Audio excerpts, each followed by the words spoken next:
Ven Espíritu Santo, llena los corazones de tus fieles y enciende en ellos el fuego de tu amor.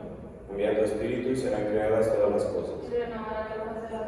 Oremos. Dios, que has instruido los corazones de tus fieles con la luz del Espíritu Santo, haz que guiados por este mismo Espíritu busquemos las cosas santas y gocemos siempre de su divino consuelo. Por Cristo nuestro Señor. Amén.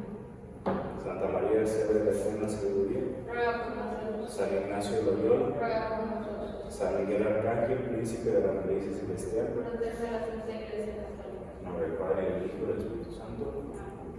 Ok. Pues bueno, vamos a empezar. Primero, un breve resumen de lo que son nuestras charlas sobre iconografía.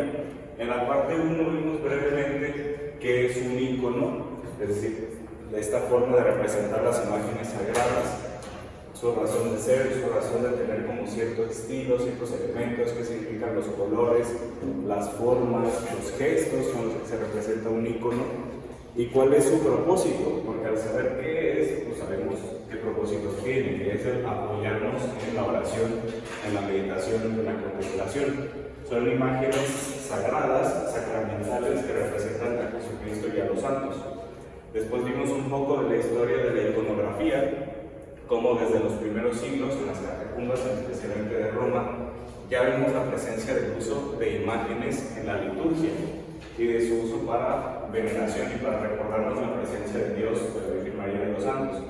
Desde un principio, vimos también ciertas tradiciones, como que San Lucas Evangelista fue el primero en pintar iconos y que se tienen por lo menos 3 de ellos pintados por él, o que por lo menos la tradición nos indica que fueron pintados por él, entre ellos la Virgen de Chetocova, y varias basadas en aquello que pintó San Lucas Evangelista. ¿Alguien me apoya con la puerta, por favor? Muchas gracias. ¿Qué más? Vimos también los primeros íconos fueron hechos, según la misma tradición, por el propio Jesucristo, porque tenemos el lienzo de la Verónica, en donde Cristo, pues, o sea, ella le dio su lienzo para que se secara pues, el rostro durante su pasión y quedó impreso en el lienzo. Y vimos también, por otro vimos, el mandilio, la historia esta ¿cómo era? A ver, recuerdo. Que un rey que estaba enfermo quería encontrar la cura. Entonces la forma en que se cura es que le quieren llevar un retrato del rostro de Jesús, que esto fue en vida de Jesús. Y de esto lo hablan algunos padres de la iglesia, en especial San Eusebio, que dicen que al intentar pintar el rostro de Jesús no lo lograban, entonces Jesús mismo tomó ese lienzo, se lo puso en el rostro y quedó impreso en el lienzo. Y ambas imágenes, tanto el mandilio como el lienzo de Verónica, pues todavía se tienen y la ciencia no puede explicar cómo es que están impresos. Así que ahí tenemos los primeros íconos no hechos por manos humanas. Ya después tenemos los íconos hechos por manos humanas, que son pues ya los que hacen los humanos. Y después vimos la herejía iconoclasta, muy brevemente, porque vamos a profundizar en ese tema, que es que mencioné brevemente que empezó a haber cierta malinterpretación de lo que era la iconografía, porque sí nos recuerdan la presencia de Jesucristo y de los santos, pero hubo un momento en el que eso se desvió y empezaron a verlo de una forma muy radical, que ahorita vamos a ver, lo que llevó también a que mucha gente tomara una postura igual de radical en el sentido opuesto, que era de prohibir el uso de las imágenes y de perseguir a quienes veneraban a las imágenes.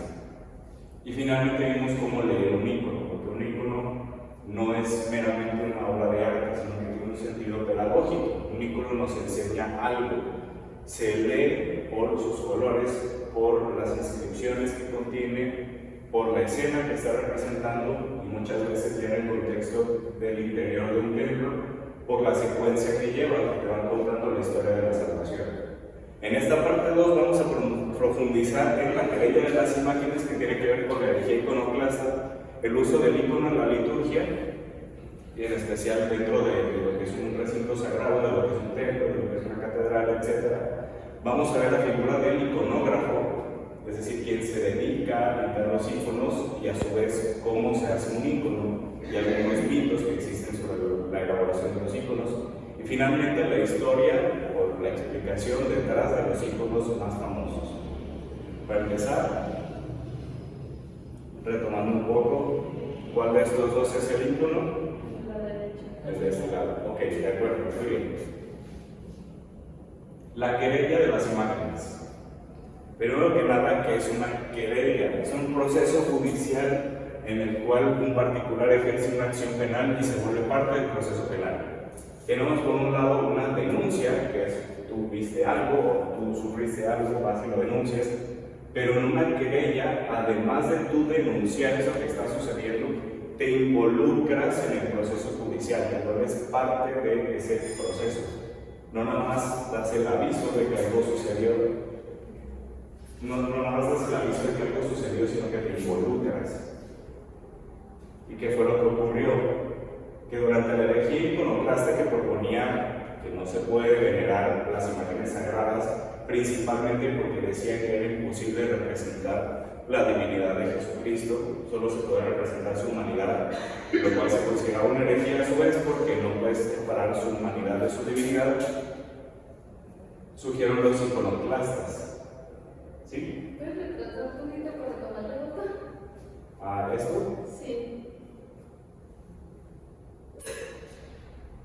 Si quieres luego te paso la presentación. ¿Sí? Entonces no sé cuándo, pero lo pasar en cualquier momento. Pero bueno, iconoclasmo viene de icon, que es imagen, y clavo, que es romper. Por lo tanto, viene siendo los que rompen iconos. ¿Por qué? Porque eso hacían. Bienvenidos. Eso hacían. Se encontraron un icono y su propósito en la vida a partir de ese momento era destruirlo. Ahora tenemos que entender también, para entender lo que sigue, que es la herejía docetista. Es la herejía que asegura que Jesucristo jamás se encarnó como tal, sino que simplemente aparentó asumir una naturaleza humana. Eso es importante tenerlo en cuenta. En el siglo VIII, la devoción a las imágenes sagradas ya estaba bien asentada y bien establecida en toda la cristiandad. Y ya se tiene bien claro su propósito, que es el que hablamos la vez pasada, de ayudarnos en la oración, en la veneración, en la meditación, su propósito pedagógico, etc. Y ya se les daban muestras, como ciertos ritos, incluso tanto en el ámbito público como privado, de respeto y veneración. Y existía cierta devoción exagerada, inclusive desviada, que era lo que mencionaba muy brevemente la vez pasada. Había sacerdotes. En el rito bizantino, normalmente cuando se da la comunión, ahí se utiliza pan con levadura. Entonces, antes de la misa existe un rito de preparación en el cual se parten pedacitos. Ya una vez pasando la consagración, esos pedacitos se vacían en el cáliz, que es el que contiene la sangre de Cristo, y se le distribuye a los fieles bajo las dos especies con una cuchara. Pues había sacerdotes que al momento de distribuir la Sagrada Comunión se acercaban al ícono y le raspaban la pintura para que cayera en las sagradas especies y le distribuían esa mezcla a los fieles. Les daban de comunión no solo el cuerpo de Cristo, sino también la pintura de los íconos, porque era como tan arraigada esta creencia de que de verdad está Cristo presente en un ícono que casi lo confundían con la Eucaristía. Y lógicamente eso pues alarmó mucho a los obispos, al emperador de Constantinopla, a muchísima gente. En el año 723, esto ya es en el mundo musulmán, el califa Yezid manda retirar todos los íconos de las iglesias de su territorio. Y fue fuertemente apoyado por judíos y los docetistas, precisamente quienes rechazaban que Jesucristo realmente se había encarnado. Entonces decían que era una mera ilusión. Pues bueno, por lo mismo rechazaron el uso de las imágenes. Así que, apoyados por los judíos y por los docetistas, empezaron como esta persecución, que hasta eso no fue tan fuerte o tan grave en el mundo musulmán. Todavía se permitía su veneración en el ámbito privado, pero en el ámbito público ya no. Como dice Leonid Uspensky, un teólogo, el diablo, odiando la belleza en la iglesia, así como por su engaño a la imagen de Dios en Adán, suscita ahora una calumnia insufrible contra los santos íconos. Mencionábamos que nosotros estamos hechos a imagen de Dios, que Dios cuando nos ve su imagen en nosotros, su imagen mediata, que le recuerda su imagen inmediata, que es Cristo. Pues precisamente en el atacar esa imagen que hay de Dios en nosotros, a su vez ataca las imágenes que nosotros hacemos de Dios. Viene de ahí esa persecución. Ahora, el primer periodo de la persecución iconoclasta en el Imperio Bizantino, eso es en todo lo que viene siendo Europa Oriental, el emperador León III de Constantinopla formó una especie de partido contra la veneración de los íconos, apoyado por muchísimos obispos, sacerdotes y fieles. Comienza en el 726 una feroz e intermitente lucha que termina en el 842, ya que también sus sucesores, algunos como que estaban un poco más a favor del uso de iconografía, otros menos, entonces fue algo que tuvo ciertas épocas de mayor persecución y otras de menos. Esta imagen es el propio emperador destruyendo un icono de Cristo que había arriba de la entrada de su palacio. Entonces, con ese gesto en particular es como da inicio a esta persecución contra el uso de la iconografía.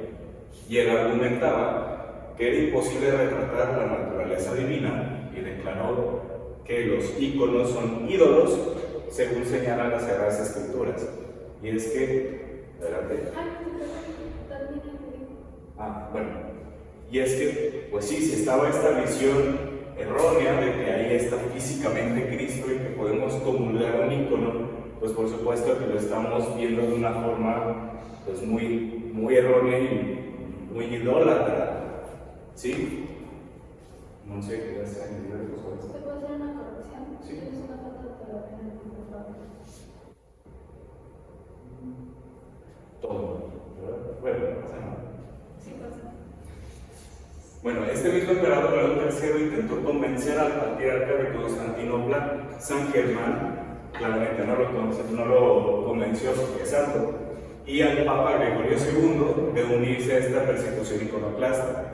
El Papa Gregorio lo rechazó categóricamente, y el Papa, San Gregorio, y el Papa Gregorio II lo amonestó en varias ocasiones. De hecho, escribió varios escritos, escribió varias cartas diciéndole de que estás mal, pero aparte explicándole por qué estaba mal. No le hizo caso, así que León II depuso a San Germán, lo exilió de Constantinopla y puso en su lugar a un patriarca iconoclasta. En aquel tiempo el patriarca de Constantinopla tenía, por así decirlo, el derecho de poner al patriarca que él quisiera en Constantinopla y de quitarlo y poner al que él quisiera.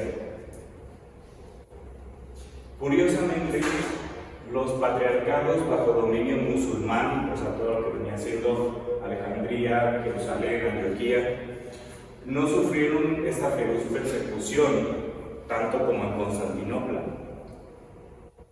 Y fueron quienes más defendieron el uso de las imágenes sagradas en Oriente. Destaca la figura de San Juan Damasceno, que es el que está ahí, y San Jorge de Chipre.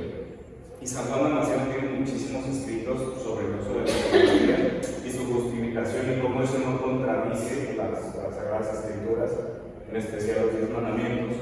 Y el Papa Gregorio III en el 731 convocó un concilio en donde excomulgó a todos los iconoclastas. Instituyó la fiesta de todos los santos en la Basílica de San Pedro el 1 de noviembre, precisamente por esta razón. Esa es la razón por la que tenemos la fiesta de todos los santos, el 1 de noviembre. En la Basílica de San Pedro original, la que fue construida por Constantino, no la que está ahorita, el Papa mandó construir una capilla dedicada a todos los santos con íconos, imágenes, cultos y cosas así que representaran a los santos en respuesta precisamente a esto. Así que ahí tiene su origen esta fiesta. Después tenemos el segundo concilio de Nicea. La emperatriz Irene de Constantinopla y el patriarca Tarasio de Constantinopla también convocaron un concilio en Nicea, donde se habló el primer concilio de Nicea, para dar continuidad al primero y definir la doctrina de la iglesia sobre los íconos. Dato curioso, en esta iglesia, que es donde se clausuró el concilio, no había íconos. Pero bueno, esa ya es una otra parte. Declararon el iconoclasmo como herejía y anatemizaron a los iconoclastas. Y por iniciativa del Papa Adriano, el tocayo, se expuso un icono en el centro de la Catedral de Santa Sofía, en Constantinopla, donde los padres del concilio le rindieron veneración pública, dando por terminado el concilio, como para decir, con un gesto público de veneración a un icono de la Virgen María, declararon de que pues, estaba correcto la veneración a los íconos. En este mismo concilio definieron dos conceptos. Por un lado, la treia, que es adoración, que es solo para Dios, y hiposquiniosis, que es veneración únicamente para las imágenes sagradas. Pero hubo un problema. Las actas del concilio fueron escritas originalmente en griego, pero a la hora de traducirlas al latín hubo cierta confusión entre qué se refería con veneración, la que se da a los santos y la que se da a los objetos sagrados, o sea, los sacramentales. En lugar de usar palabras diferentes para cada una, usaron la misma palabra, y en Occidente pensaron que estaban reforzando la herejía anterior, desde que la gente confundía la veneración de las imágenes con la veneración de los propios santos. No es lo mismo la veneración que le tienes a un santo que la que le tienes a la imagen de ese santo. Así que Carlomagno convocó junto con el Papa Adriano II el Concilio de Frankfurt. Su principal objetivo fue condenar el adopcionismo, el cual dice que Jesús no siempre fue Dios, sino que empezó a ser Dios a partir de cierto momento. A partir de cierto momento empezó a ser el Hijo de Dios. Tengo entendido que fue en su bautismo, ellos creen que a partir de ese momento ya fue el Hijo de Dios.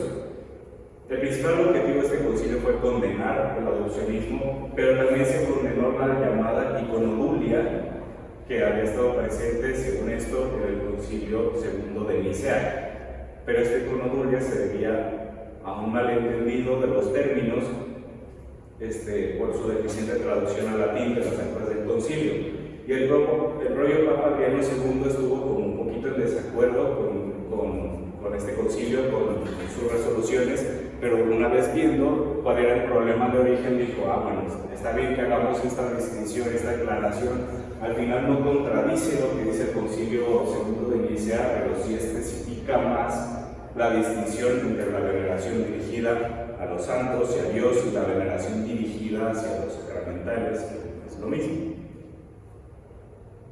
Ahora, el uso del icono en la liturgia. Ya habíamos visto que desde los primeros siglos ya se tenían imágenes sagradas en las catacumbas, por lo tanto ya estaban presentes en su uso litúrgico. El icono solo se entiende en su plenitud dentro de una atmósfera sagrada, y de esa misma atmósfera sagrada se nutre, dice el libro, el icono respecto de lo sagrado, que es el Nuevo. Y el lugar sagrado y el culto construyen esta atmósfera en que el icono es concebido y recibe su significación y lugar en la vida de la iglesia. Originalmente, la basílica, que es el primer tipo de construcción que se empieza a hacer, disculpen, voy a pasar la punta para que no me haya tenido la punta. Una vez que termina la persecución y los cristianos ya no tienen que reunirse en catacumbas y ya pueden ellos construir sus propios lugares de culto, empiezan a construir basílicas. La basílica originalmente era un edificio público del Imperio Romano, que era donde se regulaban varias cosas, el comercio, era donde encontrabas donde realizar procesos judiciales, ciertos trámites, cosas así por el estilo. Pues se toma esta misma estructura que ya existía para construir las primeras basílicas, y se le da un significado muy profundo a cada parte de la basílica. El nártex, por lo que vendría siendo el atrio, pero el atrio interior, no el patio exterior, sino el atrio de adentro, representa la entrada a la ciudad, la fachada con sus puertas, la ciudad celestial, representa la ciudad celestial, la ciudad del cielo. La nave principal venía siendo la vía triunfalis. Toda ciudad romana tenía una vía principal, que era por donde pasaban los ejércitos una vez que habían triunfado, una vez que habían ganado una batalla. Las naves laterales son sus calles, estas con formas de pórticos, terminan siendo en representación de las calles de la ciudad del cielo. El entrecruce, o sea, como en esta parte de aquí, donde cruzan las dos naves de la basílica, vendría siendo, vendría a representar el cruce entre las dos calles principales de toda ciudad romana, que era como el centro de la ciudad. El arco triunfal que marca el presbiterio, que está construido aquí, siempre llevaba un arco. Siempre que se ganaba una batalla, una guerra importante, se mandaba a construir un arco triunfal, pues representa precisamente eso, el arco de la basílica. El presbiterio vendría siendo el palacio del emperador, y el altar es el trono del emperador, que es Cristo. Y el ciborio, que es esta estructura que va por encima del altar, representa el dosel del trono, como está aquí. Este es el ciborio de San Pablo Extramuros, aquí está el altar. Pues esta es la representación de lo que vendría siendo el trono del rey, del emperador, y lo que vendría siendo el dosel que está encima del trono, es el trono de los reyes católicos. Y el techo de la basílica vendría a representar el cielo. Este es el techo de San Pablo Extramuros. Por eso se usaba el dorado, el oro, o a veces se quitaba el azul, a veces hasta con estrellas, o así por el estilo. Y siempre, pues aquí se termina formando una cruz. Esta es la planta original de la Basílica de San Pedro, la original, la construida por Constantino. Y aquí vemos ya, pues, es una representación. No sé si alguien me puede ayudar a apagar la luz, por favor, para que se vea un poquito mejor. Bueno, muchas gracias. Sí, está bien. No se tiene con certeza cómo era en su interior, pero sí se sabe que ya tenía mucha presencia iconográfica la primera basílica de San Pedro. Precisamente aquí sobre lo que vendría haciendo el arco triunfal vemos a Cristo rodeado de apóstoles. También este es el Papa, no me acuerdo quién es, pero le están entregando, por así decirlo, la basílica terminada. Ya ven que muchas veces en iconografía al donante o a quien mandaba a construir una iglesia se le representaba entregándole una maqueta de esa iglesia a Cristo. ¿Sí, Monse?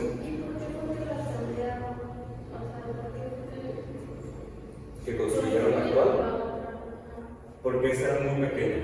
La basílica original de San Pedro era muy pequeña. Y originalmente la basílica donde estaba el Papa era Santa María la Mayor. Después se cambió a San Juan de Letrán. Allí era la basílica papal. De hecho, San Juan de Letrán es la catedral de Roma. Pero durante el Renacimiento se mandó a construir la basílica de San Pedro actual, comenzada y diseñada por Miguel Ángel, para que cupiera más gente, porque esta ya era muy pequeña. Y de hecho, está muy chistoso porque esta basílica original cabe dentro de la que está ahorita. La empezaron a construir alrededor. Ya cuando la iban terminando empezaron a demoler la anterior. Y todavía quedan algunos de los cimientos de la basílica original. Pero bueno, es por eso, porque ya casi no cabía gente ahí. ¿Y por qué no pintarlos así cuando hay cimiento? Porque ya estaba el arte renacentista, ya estaba el arte renacentista y ya había una construcción diferente de lo que es el arte sagrado que vamos a ver más adelante. El templo bizantino, esta es la catedral de Santa Sofía en Constantinopla, que lamentablemente hoy en día es una mezquita. Esta es una representación de cómo pudo haber sido, ¿sí? En el interior antes de que tuviera la cuestión de la iconografía, como lo más cercano a lo que se pudo haber visto en el interior antes de ser terminada. Lo que más se buscaba resaltar en un templo bizantino era la experiencia, la percepción y los sentidos, como enganchar todos tus sentidos, que entraras a un lugar monumental y quedaras como asombrado por la belleza de ese lugar. Y su mayor ejemplar es la Catedral de Santa Sofía, la Santa Sabiduría, construida por el emperador Justiniano, inaugurada el 27 de diciembre del 537. Y cuando fue inaugurada y entró el emperador en la catedral, exclamó: Salomón te he vencido, porque como Salomón mandó construir el templo de Jerusalén, él lo vio, ese nuevo templo, y dijo: le gané. El templo bizantino, en especial la catedral bizantina, representa la unión de dos formas: el rectángulo o el cuadrado, que representa la estabilidad y la inmutabilidad de la casa de Dios, que vendría siendo las plantas de la catedral, y el círculo, que representa aquí el domo, que lo rodea todo. El círculo, que no tiene principio, no tiene fin, es como el entrecruce de esas dos formas. La cúpula representa la dimensión vertical que tiene el recinto, nuestras oraciones que suben al cielo y por donde desciende también el Espíritu Santo. Y en la liturgia bizantina se suelen hacer muchas procesiones alrededor del templo, fuera del templo, que representan el movimiento circular de los astros. Vemos aquí pues una representación de toda la creación, de todo el universo dentro de lo que viene siendo un templo. Y según el padre Alfredo Sáenz, la Catedral de Santa Sofía de Kiev viene siendo el mejor ejemplo que tenemos del uso de iconografía en un templo bizantino. Y es un espacio donde hay mucha catequesis, porque precisamente este es el propósito de llenar un templo de íconos, su pedagogía, que al final te terminan enseñando la fe. En la cúpula central vemos al Pantocrator, precisamente porque como la cúpula representa esta como visión vertical que apunta hacia el cielo, es de donde desciende el Espíritu Santo, es donde suben nuestras oraciones por manos de los ángeles. Pues está Cristo y están los ángeles en la cúpula del templo. En las esquinas, están los cuatro evangelistas, que son estas partes de aquí, lo que sostiene la cúpula por sus cuatro lados. En el ábside vemos la Virgen orante, el ábside en la parte de arriba. La posición más común de oración durante los primeros siglos del cristianismo era así, con las manos levantadas. Hoy en día estamos acostumbrados a rezar así o así, pero normalmente se rezaba así, alzando las manos. Pues se representa a la Virgen María sobre lo que vendría siendo el altar, que es el trono de Cristo, con las manos levantadas, intercediendo por nosotros. En el ábside, en la parte de abajo, está la última cena, aquí en el centro, y Jesús, por un lado, les está distribuyendo su cuerpo a los apóstoles y por el otro lado les está distribuyendo el cáliz con su sangre. Es esta escena donde aparece Cristo dos veces, dándole la comunión a los apóstoles. Después, también vemos aquí mismo en la parte de abajo, a los lados de Jesús, a los sumos sacerdotes, a Aarón, representando el sacerdocio del Antiguo Testamento, y Melquisedec, el nuevo orden sacerdotal que tiene Cristo, del que habla la carta a los hebreos. En la nave vemos la narración de los misterios de las fiestas principales de la Virgen y de Jesucristo, encontré foto de esto. Y en el muro occidental vemos el icono de la resurrección, la anastasis, así se llama en griego, que en el icono de la resurrección es Cristo saliendo como de la tierra, pues, sosteniéndoles la mano a Adán y Eva, como sacándolos de ahí y rescatándolos. Vemos también Cristo en majestad, que las deesis, que es este que está aquí, que es Cristo, y a un lado está la Virgen María y al otro lado está San Juan Bautista, es el icono de Cristo en majestad. Después abajo se encuentra, también otra imagen de esto, pero el trono vacío de Cristo, que representa los momentos actuales, los momentos en los que estamos viendo ahorita, en el que todavía no es la segunda venida de Cristo, que es cuando se sentará a juzgar a vivos y muertos. Después San Miguel Arcángel pesando las almas para ver si se van al cielo o al infierno. Y finalmente el juicio final. Entonces, este es como el sentido pedagógico que tiene el uso de iconografía en el templo. Irnos explicando como todos estos conceptos de la historia de la salvación. En el caso, por ejemplo, de la última cena, pues dar a entender que lo que está sucediendo ahí durante la misa es eso, básicamente. Y lo que nos va a suceder después.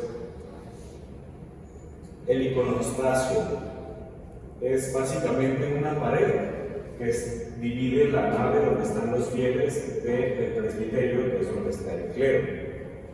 En la antigüedad del santuario, o sea, el presbiterio, se separaba de la nave por una cortina o por un velo, o en algunos casos un cancel de madera. Posteriormente se colocaban columnas sobre las cuales se iban colgando íconos, y de ahí viene su nombre de iconostasio.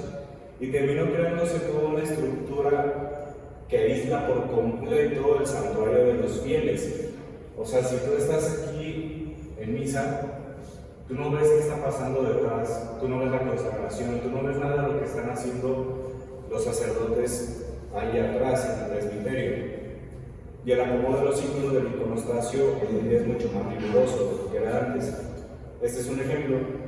Esta es la iglesia de la Virgen del Rosario, que pertenece a la Iglesia Católica Armenia. Aquí está la cortina. Ahorita está todo visible, pero durante la misa, cuando empieza la consagración, cierra la cortina. Nadie ve qué sucede durante la consagración. Saben qué está sucediendo porque escuchan los cantos, escuchan las campanas, etc., pero nadie lo ve. Se oculta. Posteriormente, en épocas medievales, se empezó a sustituir esta cortina por una estructura que es fija, que te permite ver qué está pasando detrás y que además se aprovechó para colocar ahí iconografía. Esta está en España, es Santa María de Cosmedín, de la Iglesia Greco-Católica Melquita. Y en algunas otras partes, sobre todo en Inglaterra, se empezó a usar en lugar de una estructura de material, de madera. Y normalmente sobre esta parte de aquí, sobre el travesaño de arriba, se colocaba el crucifijo. O sea, el crucifijo del altar que se tenía de frente al sacerdote y el crucifijo que veían todos los fieles durante la celebración de la misa. Finalmente, se termina por llenar por completo de íconos este espacio, que es como la original iconostasio. Sobre todo los que se encuentran en Rusia, son los que fueron definiendo cuál es el acomodo que normalmente tiene un iconostasio. Este es el de la Catedral de la Asunción en Moscú, y este es el de la nave principal de la Catedral de San Basilio, que llega prácticamente hasta el techo. Ahí sí no alcanzas a ver absolutamente nada de lo que está pasando ahí detrás. Pero ¿qué sucede? Que si tú ves esto, si tú ves toda la iconografía, ves aquí a la Virgen María, los santos, ves el juicio final, la última cena, ok, no estás viendo la consagración, no estás viendo al sacerdote hacer lo suyo, pero estás viendo como una pequeña previsualización del misterio que está sucediendo ahí, inclusive un pedacito del cielo. Precisamente la Catedral de la Asunción está estructurada de esta forma. Primero, en el centro, en la parte de arriba, tenemos a la Santísima Trinidad, no representada como tal como la Santísima Trinidad, pero luego vamos a ver más al respecto de eso. Tenemos a la Virgen María en posición rodante, después a Cristo, después nuevamente a la Virgen María y a San Juan Bautista, intercediendo por nosotros hacia Cristo, mirando hacia Cristo, y está rodeado por ángeles que se encuentran en la puerta, que otra vez la Virgen María sosteniendo al niño Jesús, y después Cristo como Pantocrátor, como juez supremo de todo el universo, los apóstoles y muchísimos ángeles. Normalmente de este lado se coloca también el santo patrono del lugar al que está dedicado ese templo, y de este otro lado se suele colocar a San Miguel Arcángel. Hoy en día, es de la Catedral de Portacheli en Ciudad de México, que pertenece a la Iglesia Greco-Católica Melquita. Hoy en día se ha estado empezando a sustituir este iconostasio que no te permite ver qué sucede detrás por una reja que sí te permite ver todo lo que está pasando y que no llegue hasta el techo, porque pues también es importante pues, poder ver. Se le sigue colocando iconos, a lo mejor ya no tantos como se solía utilizar, pero sí se ha estado empezando a promover esto de qué razón hay de que no vean qué está pasando, qué está sucediendo. ¿Y ahora qué ocurre en Occidente? ¿Por qué empezó a decaer tanto la iconografía en Occidente? Porque pareciera que muchas de estas significaciones, de estos simbolismos, de los colores, del estilo con el que se representaban, se empezó a dejar de lado. Y de cierta forma sí, pero de cierta forma no. El humanismo racionalista, que tendía a la exaltación del hombre por encima de lo simplemente figurativo, empezó a dominar el occidente. Y el artista renacentista veía la iconografía como una especie de arte inferior en cuanto a su técnica. No en cuanto a su significado, sino en cuanto a su técnica, porque tú ves un icono y dices, esto es una caricatura, esto está muy plano, no tiene volumen, no tiene perspectiva. Entonces comienzan a hacer un arte más realista. Surgió como cierta nostalgia por el arte clásico. Y además existía cierto elitismo. Existen los diarios de algunos artistas, a lo mejor no los más famosos, pero sí aprendices de ellos, que escribían de que muchas veces no podían hacer lo que ellos querían hacer, sino lo que sus comparadores les exigían. Y les exigían arte más similar al arte clásico, al arte romano. Así que tenían que moldear su estilo acorde a la demanda, acorde a lo que ellos le pedían. Y es que no quiero decir que es un arte feo, que es un arte muy simple, pero o sea, como comparas, por ejemplo, el Iscóbolo con Nuestra Señora de Andorra, pues a ver, el pueblo hizo lo que pudo, está bonito, le tiene mucha devoción y todo, pero los artistas de él decían, no, queremos volver a lo más técnico. O también, incluso el tema del mosaico. Aunque es la misma técnica, y aunque este es arte pagano y este ya es arte sacro, empezaron a decir, bueno, ¿por qué no el arte sacro lo vamos a hacer con la misma calidad que lo que tenía el arte pagano? O también el caso de los frescos. O sea, si bien el Pantocrátor, este es el Pantocrátor de Taúl, de la iglesia San Clemente, de los más famosos, si bien es muy rico en cuanto a su significado y podríamos pasarnos horas hablando de cada detalle de esa pintura, pues los artistas lo veían y decían, no se compara con el volumen, la perspectiva, incluso los sentimientos que te puede transmitir el arte clásico. No, pero eso lo hicieron como muy chino, ¿no? ¿Qué cosa? Eso lo hicieron como muy chino. Bueno, es catalán. Y la cosa es que lo que habíamos en la parte 1, en las catacumbas romanas, ya estaban empezando a ver iconografía. Y precisamente tomaron las técnicas presentes en el arte pagano, aunque fuera pagano, pero tomaron esas mismas técnicas como el mosaico o el fresco y las pusieron al servicio de la fe, de la enseñanza de la fe y de la liturgia. Así que los artistas del Renacimiento dijeron, ¿por qué no vamos a hacer nosotros lo mismo? Y así que gradualmente se empezó a difuminar con este sentido iconográfico por algo más realista. Este es un icono, bueno, anónimo, que se puede ver en un retablo de una iglesia, es de 1250. Todavía vemos algunos elementos iconográficos ahí, pero si ya por ejemplo nos vamos a este, más o menos casi 100 años después,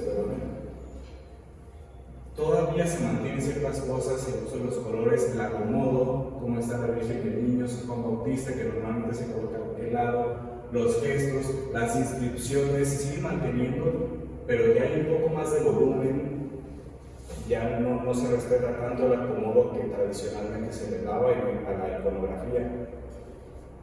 Este es el juicio final, es de 1450. Ahí ya se empieza a perder todavía más. Todavía no es 100% realista, pero ya no es 100% iconográfico tampoco. Hasta que terminó por perderse lo iconográfico por completo para ser sustituido por lo realista. Y haciendo esta presentación yo pensé, o sea, sí me encanta la iconografía y todo, pero ya esto está tan arraigado en nuestra fe que yo no me imaginaría vivir mi fe sin este arte. Porque si al final el propósito del arte es hacer algo bello, porque Dios es la belleza pura, la belleza más grande, y toda belleza debería elevarnos a Dios, porque entonces esto estaría mal, porque fue muy criticado en su momento por dejar a un lado la riqueza simbólica de la iconografía. Inclusive en la arquitectura, mientras en Oriente teníamos iglesias repletas de iconos por todos lados, pues ya en el gótico se fue perdiendo. Este es Notre Dame de París, antes de la restauración, que en mi opinión quedó horrible, pero eso ya es otra cosa. Ahí no hay espacio para poner iconos. O sea, sí hay algunas imágenes acá, algunas a lo mejor aquí en las capillas laterales, cosas así chiquito, pero la mayoría del edificio es piedra y vitrales. En el barroco se quiso empezar a rescatar más este sentido de que si estás en la casa de Dios se debería de parecer al cielo lo más posible. Y sí hay cierta correlación entre el significado del arte ya de este tipo con respecto a la iconografía. Ciertos cánones se mantienen, pero ciertos otros no. Nuevamente esta nostalgia por volver a los templos que están repletos de imágenes por todos lados, pero ya con una influencia que proviene de esta misma nostalgia por el arte antiguo. Ahora, ¿cómo venerar un ícono? Les mencionaba al principio de la plática que existían ciertos ritos públicos, o sea, como tal, como acciones que uno realizaba para demostrarle veneración a un ícono, ¿no? O sea, como tal un ritual. Generalmente, porque también va a depender mucho de que le pregunten, y no sé si me podrían apoyar por favor a prender la luz, porque yo creo que ya, si no, sí, ya era justo necesario. Primero hacer la señal de la cruz, después hacer una reverencia delante del ícono. Si es un ícono de Cristo o la Virgen María sosteniendo a Cristo, se suele hacer una postración en el suelo. Otra vez la señal de la cruz, un beso, darle un beso al ícono, que puede ser en la mano o en los pies, jamás en el marco. Jamás se besa el marco de un ícono. ¿Por qué?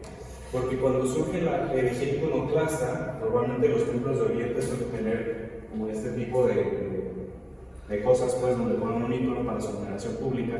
Cuando empieza la herejía iconoclasta, los que estaban en contra de los íconos, para no besar el ícono, porque lo consideraban como una forma de idolatría, besaban el marco.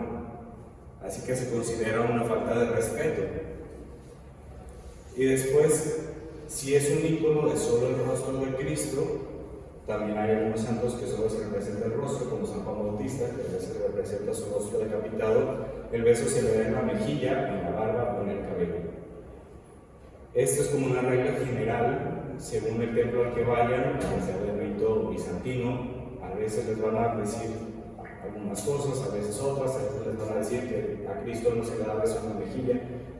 Ya también existe cierto tipo de exageración con respecto a este tema, que vamos a profundizar ahorita.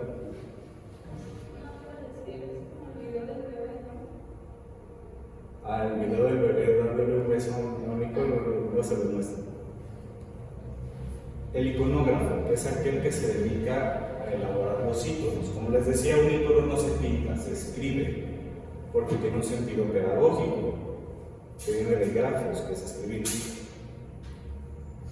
Las características que idealmente debe tener un iconógrafo es que se dedique a la vida contemplativa, dedicación a un oficio particular, es decir, la elaboración de los íconos. No son meros artistas, porque el propósito de un ícono no es simplemente que sea bonito, sino que sirva de apoyo para la oración, para la meditación, lo que yo les había comentado. No crean ideas como un artista, sino que las albergan en su corazón y luego las transmiten. No se inventan un ícono así de la nada, sino que basándose en las sagradas tradiciones que elaboran los íconos. Y pasan siempre de la contemplación a la acción. La forma en que se considera, pues, que obtienen su inspiración para elaborar un ícono no viene jamás de una emoción propia, sino que después de oración, después de ayuno, después de contemplación del misterio que están a punto de representar, entonces pasan a la acción, pasan a representarlo. Se considera siempre la acción del Espíritu Santo en el alma del iconógrafo, y se considera al propio Espíritu Santo como el autor del ícono. De hecho, es muy raro que un iconógrafo firme un ícono que él hizo. Muchas veces se hace únicamente como para asegurar que es original, por así decirlo, pero nunca considerando que uno es el autor de un icono.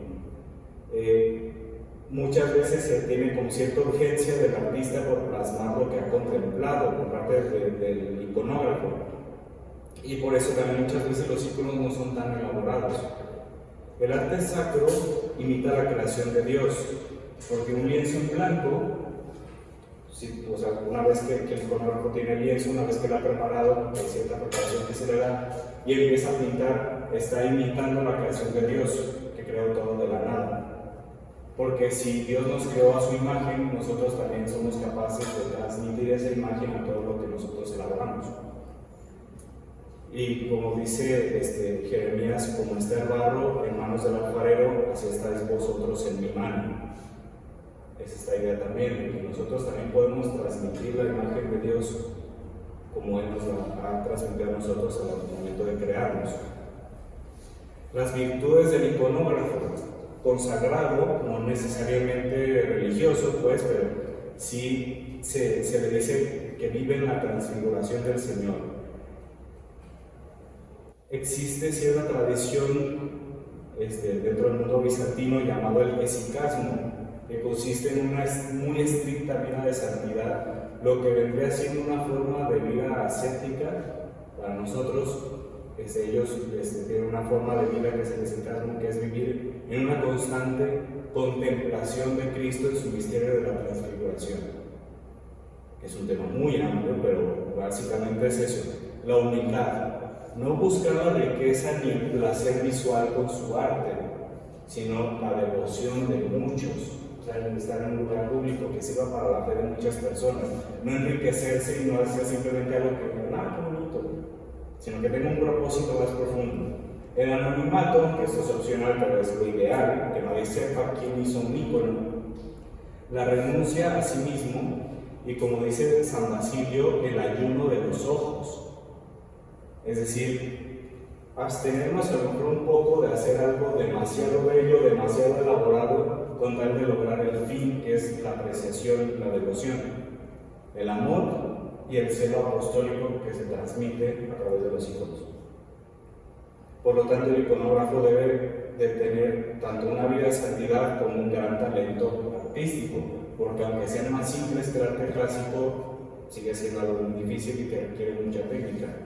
Y ambas partes, tanto la vida de santidad como el talento artístico, se consideran necesarias para que un icono sea un icono. Y además de la fidelidad a la tradición, porque no puedes pintar un icono como a ti se te dé la gana. La iconografía no es un arte libre, sino engendrado por la Iglesia, que fue evolucionando con el paso del tiempo por tradición. Al momento de confeccionar un icono, primero se pinta sobre madera, la cual se prepara previamente. Se le hace normalmente una hendidura, que es donde se pinta, no es obligatorio, pero es muy común, y se cubre con lino y con queso. Después se utiliza para pintar témpera, que es básicamente el uso de yema de huevo y materiales naturales o pigmentos naturales. Esto hace que se fije bastante bien la pintura y permite pintar también por capas. Y se comienza con los colores más oscuros y se concluye con los colores más claros, es decir, el icono se pinta de la oscuridad hacia la luz, porque representa a Cristo sacándonos de la oscuridad del pecado hacia la luz. Y al final se hacen las inscripciones, se le escribe en qué santo consiste ese icono y después se bendice. Ahora, existen ciertos mitos con respecto a la elaboración de los iconos. Se dice que siempre se elaboran de la oscuridad a la luz, siempre se usan pigmentos naturales únicamente, que un iconógrafo debe hacer ayuno, oración y confesarse antes de elaborar un icono, que solo personas célibes pueden ser iconógrafos, que hay oraciones especiales que hay que decir mientras estás pintando y que no es pintar, es escribir. El primero, que se pintan siempre de la oscuridad a la luz, es de cierta forma verdad, pero no es obligatorio, porque se han encontrado que ciertos iconos se han pintado primero los colores medios y después las luces y las sombras, así que mucha gente dice que eso es algo así súper importante de un icono. No, no lo es. es lo ideal por el significado que tiene, pero no es obligatorio. Siempre se usan pigmentos naturales, sí, por también la cuestión simbólica de que estamos tomando la naturaleza que ha creado Dios y se la estamos devolviendo en un icono. Ayuno, oración y confesión previa antes de un icono, sí. También no es como que si te saltas estos pasos, en teoría pues no pasa nada, o sea, no depende de ti el icono, pero se supone que la vida de santidad es importante para la elaboración de un icono y para el propósito que va a tener después ese icono, así que es muy recomendable, al grado de ser casi obligatorio, que antes de pintar un icono tengas un tiempo de ayuno, oración y confesión antes de pintar. El de que solo personas céliles pueden ser iconógrafos, no es verdad. Hay gente que dice que sí, no hay ningún fundamento para decir eso. Que hay oraciones especiales que hay que decir mientras pintas, tampoco es verdad, aunque sí es costumbre hacer oraciones mientras estás pintando. Y no es pintar, es escribir. He estado insistiendo mucho en esto de que un icono no se pinta, se escribe, pero si estamos hablando de la técnica, de lo que estás haciendo, estás pintando, así que no pasa nada si al momento de hablar sobre plasmar un icono usas el verbo pintar, no pasa nada. Quienes se escandalizan, pues, no pasa nada, o sea, no se considera una pintura, pero se pinta. Ahora, si los iconos más famosos, tenemos Nuestra Señora del Perpetuo Socorro, ¿la conocen? Bastante popular aquí. Este icono fue robado por un mercader quien lo llevó a escondidas a Roma, y en el camino, estando en el mar, una tempestad azotó el barco en el que viajaban. El mercader sostuvo el icono de Nuestra Señora en lo alto, pidiendo su intercesión para que cesara la tempestad, e inmediatamente cesó la tempestad. Así que la nombró Nuestra Señora del Perpetuo Socorro, porque lo socorrió de esta tempestad. En su lecho de muerte, este mercader le entrega el cuadro a un amigo suyo y le hizo prometer que la llevaría a alguna iglesia donde fuera venerado de manera pública. El mercader murió y su amigo no cumplió la promesa, ya que su esposa se encariñó mucho con el cuadro y se lo quiso quedar. Después de muchas dificultades, el libro fue llevado en procesión solemne a la iglesia de San Mateo Apóstol en Roma el 27 de marzo de 1499. Ya una vez que murió la señora y que hubo varias gente que se lo estaba peleando, que se lo quería quedar, pero dijeron no, la promesa era llevarlo a un lugar sagrado, lo vamos a llevar a un lugar sagrado. En febrero de 1798, las tropas de Napoleón se apoderan de Italia y destruyen la iglesia de San Mateo, en donde estaba Nuestra Señora del Perpetuo Socorro. Sin embargo, unos monjes agustinos rescataron justo a tiempo la imagen y la escondieron en una pequeña capilla donde no se tenía culto público, donde permaneció en el olvido por décadas. Eventualmente, los redentoristas, la orden fundada por San Alfonso María de Ligorio, llegan a Roma, se establecen ahí y se enteran de que existió una imagen milagrosa de la Virgen María en la antigua iglesia de San Mateo, que pues ya no existía. Los redentoristas se dispusieron a encontrarla y con la ayuda de un padre jesuita que sabía más o menos algunas cosas, la pueden encontrar por fin en 1865. Construyeron una iglesia dedicada a San Alfonso, justo donde estaba la antigua iglesia de San Mateo 300 antes, y el beato Papa Pío IX les da permiso de trasladar la imagen a la nueva iglesia donde permanece hasta ahora. Este es el altar mayor, aquí se alcanza a ver, y con Nuestra Señora del Perpetuo Socorro. Ahí es donde está hasta hoy en día. Mi favorita, la Virgen de las Tres Manos. ¿Sí? Bueno, pero no se sabe qué pintar la de Perpetuo Socorro, ¿no? O sea, digo, hay algunos que no son anónimos, pero de esa no se sabe. De esa no se sabe. Hay quienes dicen que la pintó San Lucas Evangelista, pero o sea, no hay fundamento para eso. O sea, es muy poco probable que la haya pintado él. Hay algunas teorías de quién pudo haber sido, pero no se sabe. ¿Según te fuiste tú, no? No fui yo. La Virgen de las Tres Manos, la guía que lo usa. En tiempos de la querella de las imágenes, la persecución contra las imágenes, de que hablamos hace un rato, San Juan Damasceno, padre de la Iglesia, pues animaba a sus hermanos en la fe a resistir y a mantener la tradición de la iconografía heredada por los santos padres. San Juan Damasceno vivía en el mundo musulmán, donde se dio la mayor persecución fue en el mundo bizantino. Así que les enviaba cartas explicándoles de que eso está mal, ustedes procuren seguir con la iconografía, no permitan, o sea, resistan la persecución. Eso hizo enfurecer al emperador León, que estaba muy en contra de esas cosas, quien le escribió una carta al califa de Damasco diciéndole que San Juan planeaba rebelarse en su contra. Por cierto, San Juan Damasceno y este califa, que nomás no encontré cuál era su nombre, crecieron juntos y tenían mucha amistad. Lo que es curioso, es raro pensar que en un gobierno musulmán no hubiera tanta libertad pues, para quienes profesaban la fe católica, pero es que inclusive San Juan Damasceno era miembro de la corte del califa de la zona donde vivía, de Damasco. O sea, tenía un puesto muy importante y él no ocultaba su fe ni nada. Simplemente ahí, en esa época, no había tanta persecución, había más tolerancia. El califa se indignó muchísimo porque pues, era su amigo y le mandó cortar la mano derecha, que era con la que escribía, para que pues, ya no pudiera seguir escribiendo cartas. San Juan le pidió al califa que por lo menos le permitiera enterrar su propia mano y se lo concedió, le entregó su mano y se fue todo triste, llorando por su mano. Se retiró a su casa, se colocó la mano cortada en la herida de su mano donde había estado originalmente y delante de un ícono de la Virgen María le suplicó por un milagro. El santo se quedó dormido y en sueños la Virgen María se le apareció y le dijo: estás curado, trabaja sin cesar con esa mano. San Juan se despertó y tenía su mano intacta, como antes. Cuando el califa lo vio, le suplicó que lo perdonara y le ofreció de vuelta su puesto en la corte, pero San Juan le dijo no, y se retiró al monasterio de San Sabá, donde se dedicó el resto de su vida al servicio a Dios, escribiendo innumerables cartas. Es de los padres de la Iglesia que más escritos nos ha dejado, y sobre todo con respecto a la iconografía.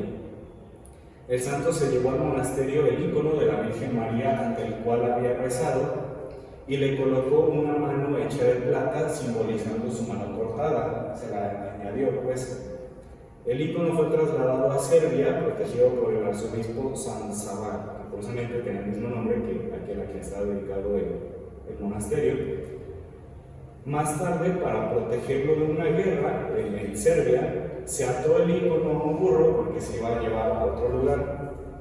Pero inmediatamente el burro salió corriendo hasta llegar a la cima del monte Athos, en Grecia, 730 kilómetros si mal no recuerdo. Llega hasta este monasterio, el monasterio de Gilantar. Ahí en el monte Athos hay como 20 monasterios, llega a este en particular. El burro llega a la entrada y muere, y ven que tenía ahí el icono, así que dicen, no, pues, ok, ya lo agarran y ya lo metieron a una de las capillas. Y después de una pelea en ese mismo monasterio para elegir a un nuevo abad, la Virgen María se apareció y les dijo: a partir de ahora yo soy la abadesa de este monasterio.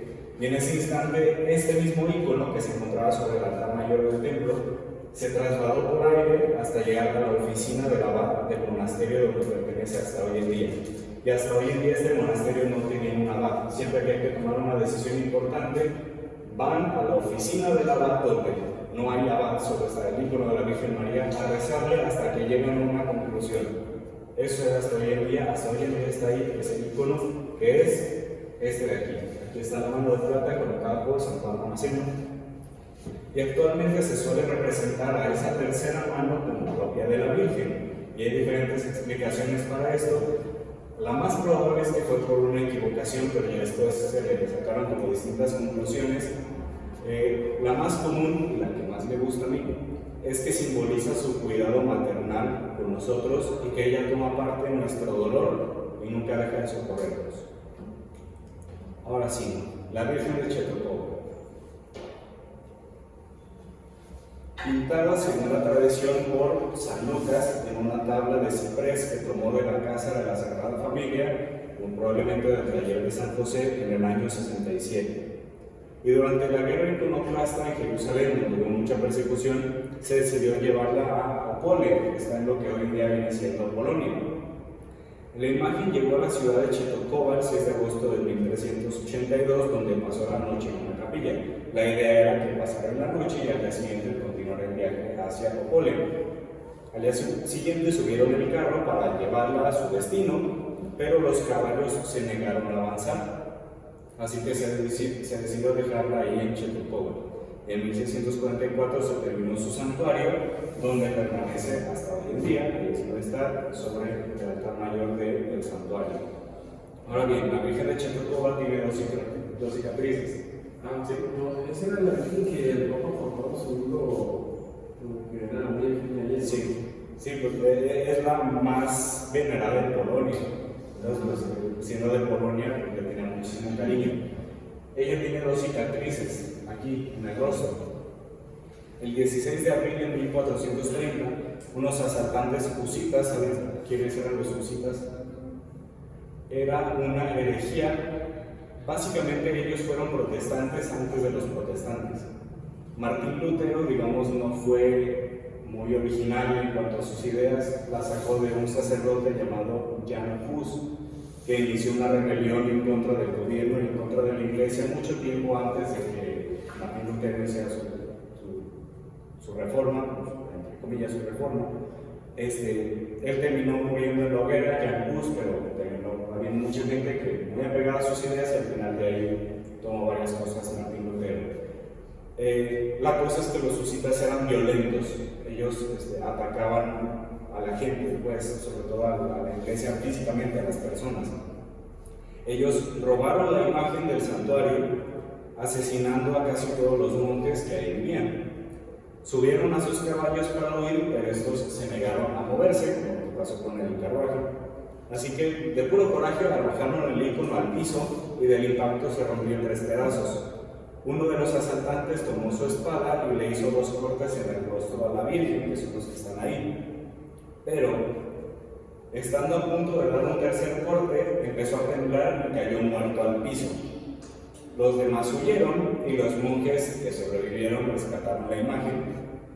Y en el lugar en que cayó al suelo brotó una fuente de agua que todavía existe y donde ahora está un pozo. Y después de varios intentos de restaurar los cortes, estos volvían a aparecer.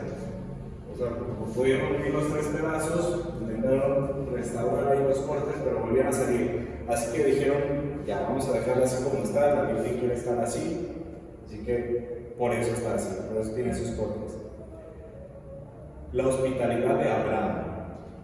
¿Han visto este ícono? No.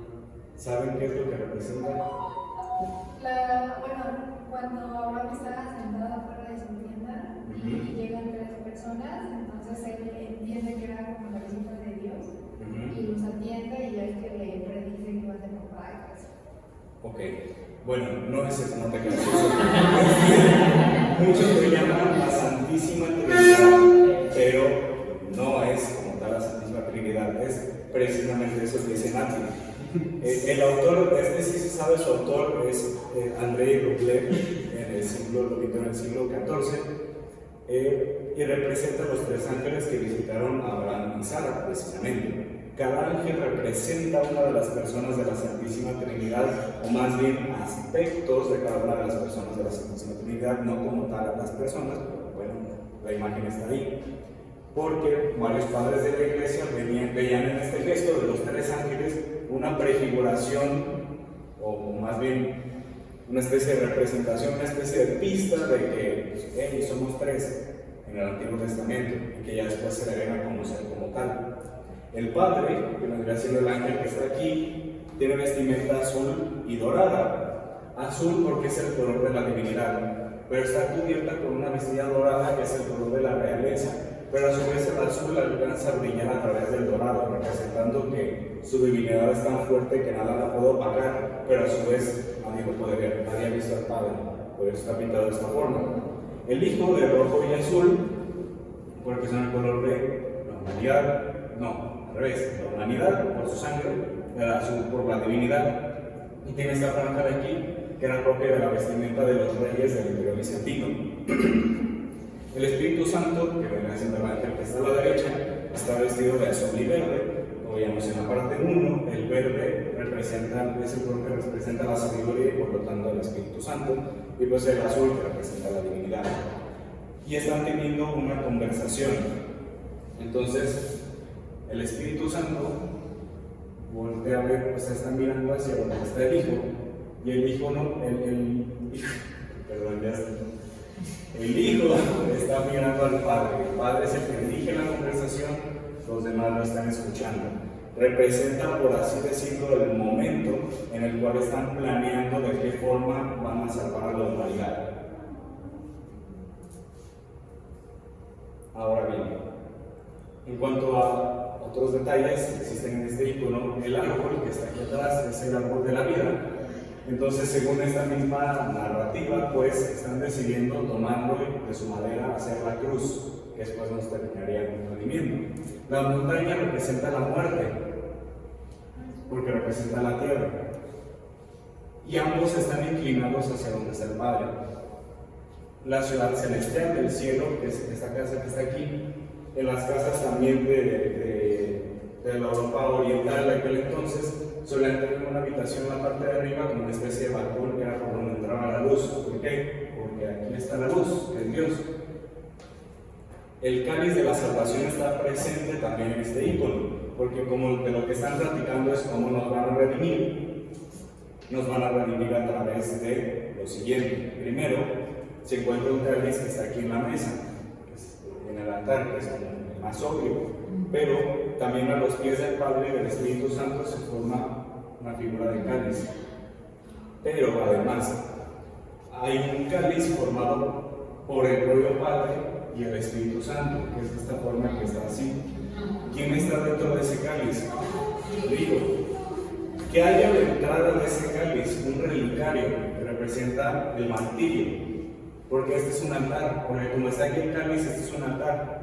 ¿Qué tienen adentro los altares? Reliquias de mártires. Entonces, ¿qué nos están diciendo? Ok, este es el plan de la salvación. ¿Cómo vas a formar parte de toda esta salvación? Entrando aquí, uniéndote al sacrificio de Cristo. Eso es lo que representa este ícono. La entrada en comunión con Dios a través del martirio. El Pantocrátor del monte Sinaí, probablemente de los más conocidos y a la vez de los más desconocidos.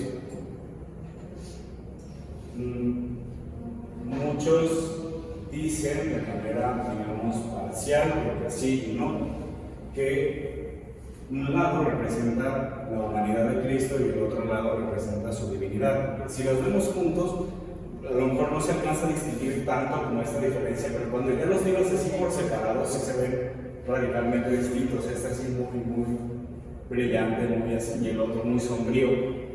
Pero bueno, Pantocrátor significa todopoderoso y representa la humanidad y la divinidad de Cristo, pero no por separado, sino las características de ambas naturalezas presentes en una sola persona. La parte 1 les decía que la justificación que mucha gente decía cuando estaba en contra de los íconos era que no podías representar la divinidad de Jesús, solo su humanidad, por lo tanto estaría separando su humanidad de su divinidad, lo cual termina siendo la herejía nestoriana, que decía que Jesús es dos personas, una persona humana y una persona divina, lo cual también es una herejía.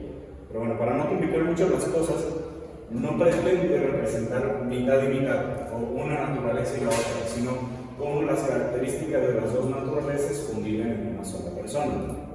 Por un lado tenemos el lado humano de Cristo, por así decirlo, su aspecto humano, su aspecto misericordioso, pero también su lado compasivo, su lado sensible, que como todo humano, pues también sentía, y después su lado divino como juez del universo.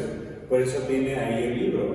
El libro está de su lado divino, de su lado como juez, porque representa el libro de la vida, el libro de los evangelios, la ley según la cual él nos va a juzgar. Y del lado humano, del lado más misericordioso, está haciendo un gesto de bendición. Entonces, sí es un ícono que representa juicio, pero es un juicio de amor, un juicio de misericordia. Y hay varias formas de representar al Pantocrátor. Siempre que están bendiciendo con una mano, cuando la otra tiene un libro, es un Pantocrátor. Siempre se mantienen los mismos elementos, no siempre el mismo rostro, porque también es muy poco común que lo representen como el Pantocrátor o el monte Sinaí, sino ya como algo más uniforme, pues, que no se presta tanto a la confusión o a la ambigüedad. Y también se destaca por la franja dorada en su túnica, donde les mencionaba que era parte de la vestimenta real de los emperadores de Bizancio. En la charla anterior, en la parte 1, tuve cierta confusión en cuanto al significado del color rojo y del color azul en iconografía. Pues resulta que ciertos autores dicen que son rojo humanidad, azul divinidad, pero hay quienes dicen que es al revés, que es azul humanidad, rojo divinidad, así que no fue error mío, pero el chiste es, lo importante es, lo dice el padre Sáenz, que cuando combinas rojo y azul, ¿qué color te da? Morado, que es el color que usaban los reyes. Lo importante es eso, ¿ok? Pero gracias por la corrección. La platitera. Esta a lo mejor no es tan conocida aquí en Occidente, pero también es importante conocerlo y saber su significado. El título completo, digamos, de este icono es Platitera ton Uranon, más grande, más amplia que los cielos. Y está presente en prácticamente todos los templos de tradición bizantina, en el ábside arriba de donde está el altar, el presbiterio. Prácticamente todos lo tienen. Representa este misterio, ya ven que muchas veces el Padre Gonzalo se hacía bolas diciendo de que es que Dios está, o sea, el universo está en Dios, pero el Dios es ese hombre, está a su vez dentro del universo y empezaba a darle vueltas a todo ese asunto. Yo jamás lo entendí, por lo menos yo. Representa precisamente este misterio, de que la Virgen María llevó dentro de sí a aquel que lleva dentro de sí a todo. ¿Sí? Llevó dentro de sí a Dios, siendo Dios lo más grande que existe. Representa básicamente eso. ¿Y por qué razón se suele colocar en el ábside de los templos? Porque si ella portó a Dios, fue casa de Dios o arca de la alianza. Y el templo es a su vez la casa de Dios. Si estamos aquí dentro del templo, estamos a su vez bajo la protección de la Virgen María. Porque la Virgen María es la casa de Dios por excelencia, ¿no? Representa ella como el arca de la nueva alianza, ya que el arca de la alianza del Antiguo Testamento tenía querubines en la parte de arriba, pero el centro tenía una especie de trono, por así decirlo, que estaba vacío. O sea, nadie se sentaba pues en ese trono. Representaba a la Virgen María, que después sería la que recibiría a Jesús, que todavía no se hacía hombre y por eso ese trono estaba vacío, pero ya después es ella, el arca de la alianza, que es la que porta a Dios. Y está en postura orante, es decir, con las manos extendidas, porque era la posición de oración más común en antaño. Idealmente se representa con dos querubines, uno a cada lado, precisamente para reforzar esta visión de que es el arca de la alianza, pero bueno, ese es su significado. El icono de la dormición. ¿Qué vemos en este icono? Muchas personas. Bueno, aparte de muchas personas, ¿qué vemos en este icono? Es el velorio de la Virgen María. El velorio funeral de la Virgen María. ¿La Virgen María murió? Sí. Hay versiones de iglesia. Pedro, explica por favor. Se dice que sí, y o sea, hay dos corrientes, una que dice que sí murió y otra que dice que no. La que dice que no murió es porque dicen que como no tuvo pecado original, entonces no tiene razón de morir porque es el castigo del pecado viene siendo la muerte. Pero quienes sostienen que sí murió es porque dicen que tampoco nuestro Señor, o sea, nació con pecado y Él decidió morir. Entonces la Virgen imitando a su hijo, o sea, diciendo que Dios decide morir, entonces ella sí está, pues sí, o sea, como yo no soy mayor que mi hijo, entonces si él muere, yo lo sigo. Sí. Entonces, pero se dice que su muerte fue muy breve, o sea, que fue como un instante y luego, o sea, resucitó de cierta forma. Ok. Así que la Virgen María decidió entregar a su hijo y se llevó su alma, como se puede ver ahí. Espérame, ahorita ya lo voy a explicar. Bueno, se lo puedo decir. ¿Mi explicación? Digo, sí. Se llevó su alma en forma de una bebé porque era tan pura. Porque era un alma tan pura, tan sin pecado, que pues era como una bebida, que es inocente. Exactamente.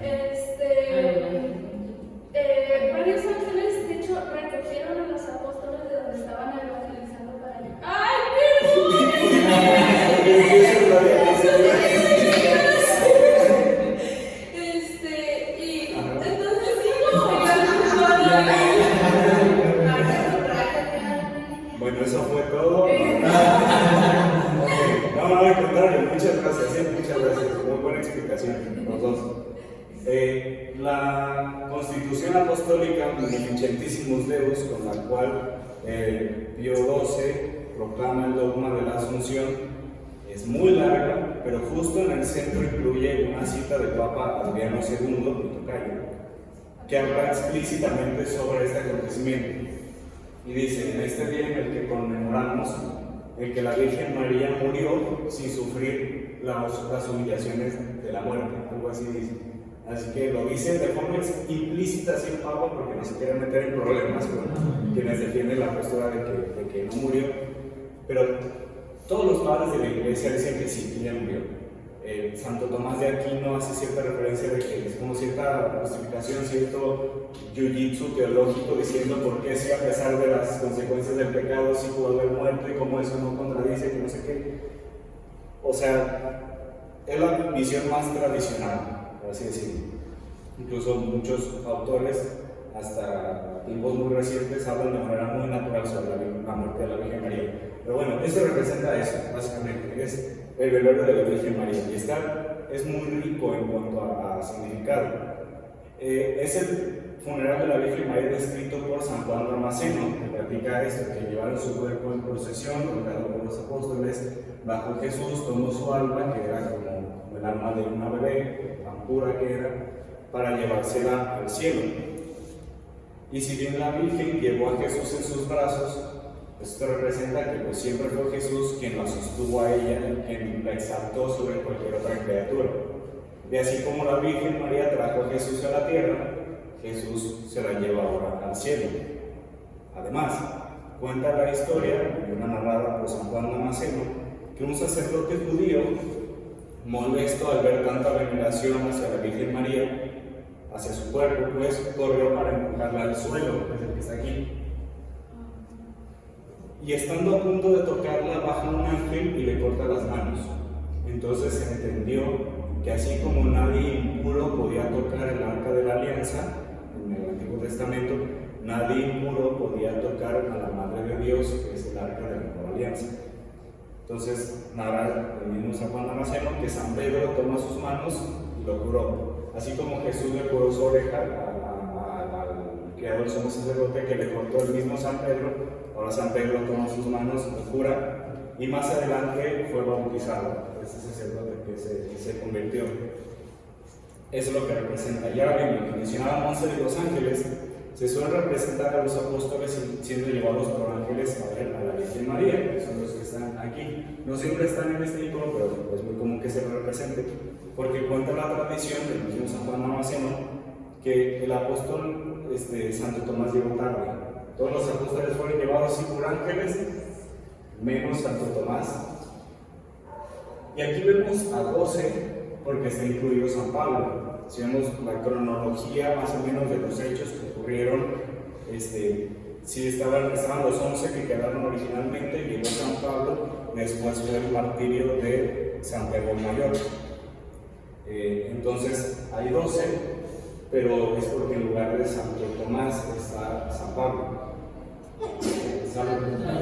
El mismo Juan Damasceno dice que San Pablo, cuando iba cargando el cuerpo de la Virgen, se tapó las manos con su túnica, porque él mismo no se consideraba digno de tocar ni siquiera la cama en la que ella estaba puesta. Y por eso está así, con las manos escondidas. Y por eso en la misa tridentina, cuando vamos a comulgar, nos tapamos la mano con el velo de comulgatorio. Porque era una costumbre muy antigua que cuando ibas a ver a un rey o una reina, te cubriera las manos. Porque tus manos están muy sucias, están muy impuras, pues si vas a ver a alguien importante. Pues. Pero bueno, Santo Tomás llegó tarde, un ángel llegó, según la tradición, como 2 o 3 días después por él, porque como era su costumbre llegar tarde, pues él también llegó tarde, y les pidió a los apóstoles ver a la Virgen María para poder despedirse de ella. Al abrir su sepulcro, la Virgen ya no estaba, pero el lugar estaba lleno de rosas. Y al mirar al cielo, la vieron subir con vida, sentada en un trono llevada por ángeles, para ser coronada como reina y señora de toda la creación. Aquí es donde está, como se le está llevando al cielo. Eso es lo que representa y eso sería todo.